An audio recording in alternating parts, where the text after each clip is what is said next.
I sneak around receptions like this, and I slyly take photos of people at receptions.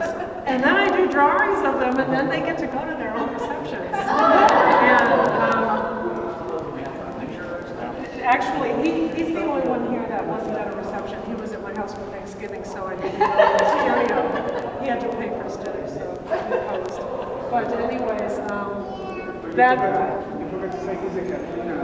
Oh, he was a Katrina hurricane refugee. Yeah, he was one of the ones that ended up on a plane with his mother. No idea where they were going. No clue. And then they showed up in Knoxville, and he finished high school in Knoxville, where I'm from. And then he eventually went back to New Orleans. This guy. Yeah, this guy. This one with the wonderful tattoos on her back. Oh, her? That is Carrol Sullivan, who's a recent graduate from the art department at UT Knoxville. And she is a really cool painter. She has awesome tattoos. And she had an exhibit in Knoxville in December where I had finally gotten her in a place where I could take pictures of her where she was dressed, where you could see the tattoos. So she cooperated fully with me, actually. I didn't have to sneak up on her. Those people, I still don't, I have no idea who they are, but eventually I'll find out because they are going into an exhibit at the Ewing Gallery at University of Tennessee in Knoxville this summer, and it's going to be a big conceptual thing based on quantum physics, where I'm going to hang 2 huge sheets of plexiglass from the ceiling, and there's going to be people partially going in the plexiglass on one side, but nothing on the other side, and then people coming out, but, you know, the 2 dimensions of 2 different planes of existence, and then other people are just going to be randomly, passively standing around observing. Those are some of the random passive observers. She's another random passive observer. But I work huge on plywood. I used to work really big on paper, and I grew to need paper because paper would cooperate.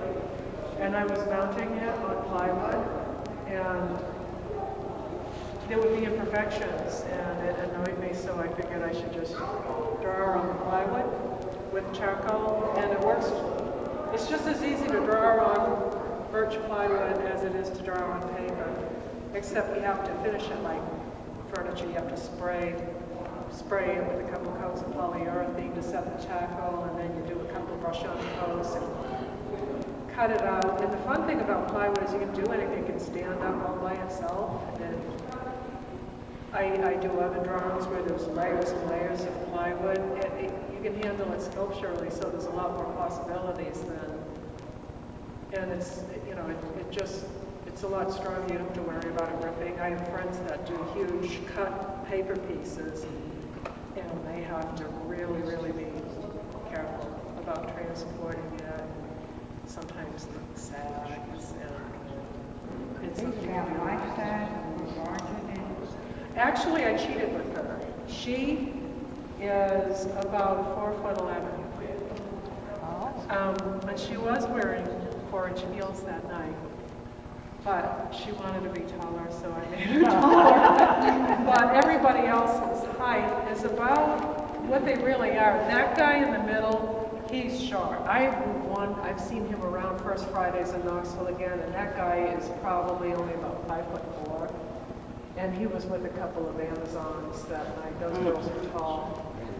So he was standing behind him, so it makes him look even shorter. But pretty much I try to get as close to people's actual height as possible.